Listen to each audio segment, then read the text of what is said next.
Marcos 16. Sa paglabay sa adlaw ipapahulay si Maria Magdalena, si Maria nga inahan ni Santiago, og si Salome namalit og mga pahumot aron idihog sa lawas ni Jesus. Ug sayo kaayo sa Domingo sa buntag, sa misubang na ang adlaw, miadto sila sa lubnganan. Sa ilang pagpanglakaw, nag-inanay sila.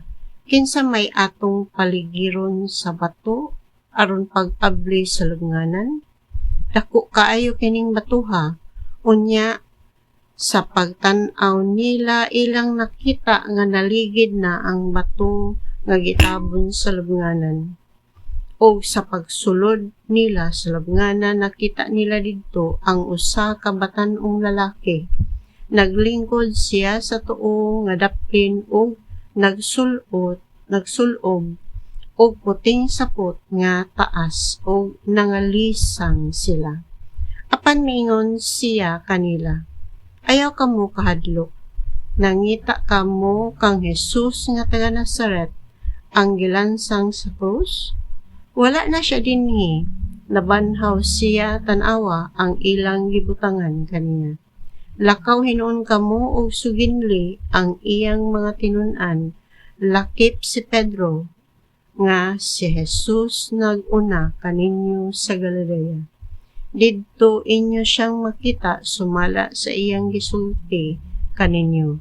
Busa nanagan sila sa ilang pagpanggula gikan sa lubnganan tungod sa kakulba o kalisang. Ug wala sila manulti kang bisan kinsa kay nahadlok man sila.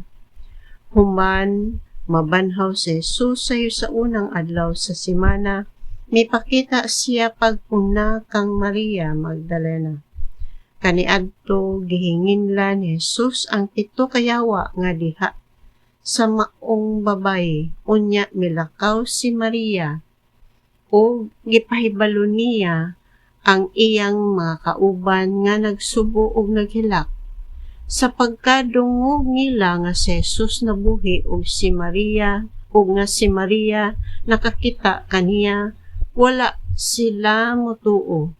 Human niini mipakita si Jesus sa laing paagi ngadto sa duha kanila, samtang naglakaw sila padulong sa gawas sa syudad. Namalik sila ug nanugilon sa uban apan wala sila tuohi. Sa katapusan, mipakita si Jesus sa napulog usa, katinun-an samtang nangaon sila. Gisaway niya sila tungod sa ilang pagkakulang sa pagtuo o pagkagahi sa ilang ulo kay wala man sila motuo niadtong nakakita kaniya nga nabanhaw. Mingon siya kanila, panglakaw kamo sa tibuok kalibutan og isangyaw kining maayong balita ngadto sa tanang mga tawo.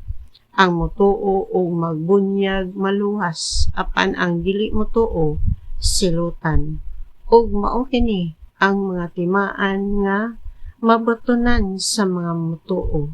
Sa ako ngalan maghingilin silag mga yawa o manulti silag lain-laing mga sinultihan.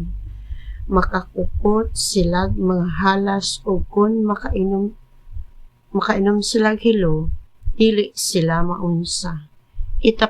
Itapio nila ang ilang mga kamot sa mga masakiton o mga ayos sila. Human makigsulti kanila ang Ginoong Jesus, gibayaw siya ngadto sa langit ug milingkod sa tuo sa Dios. Ug nanglakaw ang mga tinun-an ug nagsangyaw sa maayong balita sa tanang dapit. Mitabang gayud kanila ang Ginoo ug nagpamatuod sa ilang giwali pinagi sa paghatag kanila og gahom sa pagbuhat og ilhanan. Dayon ang mga babayi kang Pedro o sa iyang mga higala ug mihatag kanila og mubo nga taho sa tanan nga gisulti kanila. Human niini gipadala ni Jesus ang balaan og kanunayng buhi nga balita sa kaluwasan nga dayon. gipadala niya kini pinaagi sa iyang tinun-an gikan sa silangan ngadto sa kasadpan.